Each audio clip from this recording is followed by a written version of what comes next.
സൗഹൃദവേദിയുടെ 6ാമത്തെ സാന്ത്വന വീട് പെരിയ അത്തിക്കാരം പള്ളം വീട്ടിൽ ശൈലജയ്ക്ക് നിർമ്മിച്ചു നൽകും. വരുന്ന ഓണക്കാലത്ത് താക്കോൽ കൈമാറുമെന്ന് ഭാരവാഹികൾ അറിയിച്ചു.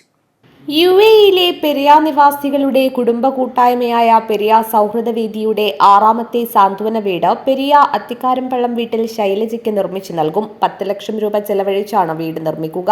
ഹരീഷ് മേപ്പാട് പ്രസിഡന്റും ഹരീഷ് പെരിയ സെക്രട്ടറിയും അഭിലാഷ് മാരാങ്കാവ് ട്രഷററുമായ ഭരണസമിതിയും പ്രകാശ് നെടുവൂട്ട് കൺവീനറും രമേശ് പെരിയ ഫിനാൻസ് കൺവീനറുമായ സാന്ത്വനം വീട് കമ്മിറ്റിയാണ് നിർമ്മാണ പ്രവർത്തനങ്ങൾക്ക് നേതൃത്വം നൽകുന്നത്. തനതായ മുദ്ര പ്രവർത്തിച്ചുകൊണ്ട് കഴിഞ്ഞ 23 വർഷത്തോളം പ്രവാസ ജീവിതത്തിൽ പ്രവാസ ലോകത്ത് മുടങ്ങാതെ ഒരു പ്രയത്നവും ചെയ്യാതെ നിൽക്കുന്ന ഒത്തിരി സംഘടനകളുണ്ടെങ്കിലും അതിൽ നിന്നൊക്കെ വ്യത്യസ്തമായിക്കൊണ്ട് ലൈവായി തന്നെ 23 വർഷവും സേവന രംഗത്തും സജീവമായി നിലനിന്നുകൊണ്ടിരിക്കുന്ന ഒരു കൂട്ടായ്മയാണ്, ഒരു സംഘടനയാണ് പെരിയ സൗഹൃദവേദി യുഎഇ.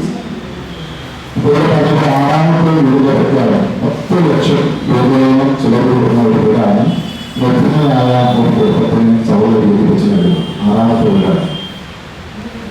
ഇതിന് മറ്റു സ്പോൺസർമാരുണ്ട് എന്ന് ചോദിച്ചാൽ ഇല്ല എന്ന് തന്നെയാണ് ഉത്തരം. ഇത് സൗഹൃദവേദി അംഗങ്ങൾ അവരുടെ ശമ്പളത്തിൽ നിന്ന് അവരുടെ വരുമാനത്തിൽ നിന്ന് മിച്ചം വെച്ച് കിട്ടുന്ന ഒരു തുക സ്വരൂപിച്ചിട്ടാണ് ഇത്തരം സാന്ത്വന പരിപാടികൾ തുടങ്ങുന്നത് എന്ന് പോലീസ് പറയാൻ ആഗ്രഹിക്കുന്നു.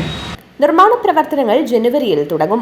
ഓണക്കാലത്ത് വീട് കൈമാറുകയാണ് ലക്ഷ്യമെന്നും ഭാരവാഹികൾ വാർത്താസമ്മേളനത്തിൽ അറിയിച്ചു. ഭാരവാഹികളായ ഹരീഷ് മേപ്പാട്ട്, വേണുഗോപാലൻ നായർ, പ്രമോദ് പെരിയ, തമ്പാൻ നായർ ചേവേരി, ശ്രീധരൻ പൂക്കളം, ലിജു കായക്കുളം എന്നിവർ വാർത്താസമ്മേളനത്തിൽ സംബന്ധിച്ചു. News bureau, Kanhangad.